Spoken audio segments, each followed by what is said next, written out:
বিয়ের আগে প্রেম জমে, বিয়ের পর প্রেম কমে, এটি নিয়ে বিতর্ক হতেই পারে না। এটি তো দিনের আলোর মতো সত্যি। কারণ প্রেম হয় প্রেমিকার সাথে, বউয়ের সাথে হয় সংসার। প্রেমিকাকে আদর করে বউ বলে ডাকা যায়, তাকে লোকের কাছে বউ বলে পরিচয় করিয়ে দেওয়া যায়। কিন্তু কখনো বউকে কি শুধুমাত্র প্রেমিকা বলে লোকের কাছে পরিচয় করে দেওয়া সম্ভব? সাহস আছে আপনাদের? সর্বনাশ হয়ে যাবে, ভাত বন্ধ হয়ে যাবে।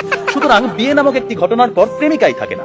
যেখানে প্রেমিকাই থাকে না, সেখানে প্রেম জমবে কিভাবে? সেখানে প্রেম কমবে, প্রেম হারিয়ে যাবে।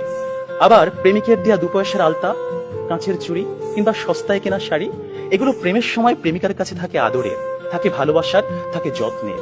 কিন্তু বিয়ের পর বউয়ের কাছে এগুলো হয়ে যায় চোখের বিষ। একজন সত্যিকারের প্রেমিকের প্রেমের উপন্যাসে বিয়েই কখনো শেষ পৃষ্ঠা হয় না। কারণ তারা জানে কোনো প্রেম না পাওয়াতেই পূর্ণতা খুঁজে পায়।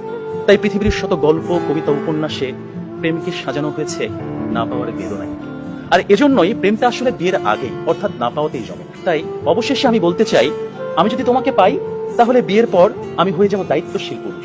বিয়ের আগে যেমন ছিলাম লুতুপুতু প্রেমিক, যেমন ছিলাম আবেগী প্রেমিক, বিয়ের পর হয়ে উঠবো আমি দায়িত্বশীল পুরুষ। কারণ আমি জানি বিয়ের পর দায়িত্ববাদ দিয়ে প্রেম জমাতে গেলে সংসার টিকবে না। আমি পুরুষ, আমি রাখবো তোমায় বাহুডোরে, কখনো ভালোবাসার আদরে, আবেগী প্রেমিক হয়ে, কখনো বা স্বামীর দায়িত্বে। যেভাবে কবি বলেছেন, সাজিয়ে গুছিয়ে তবুও ঠিক কাব্য করে বলা গেল না। এজন্ম তো কেটেই গেল অসম্ভবের অসঙ্গতে। পরের জন্মে বয়স যখন 16ই সঠিক, আমরা তখন প্রেমে পড়ব। একজন প্রেমিকের থাকে দেখা না পাওয়ার কষ্ট, থাকে হৃদয়ের উত্তাল আবেগ।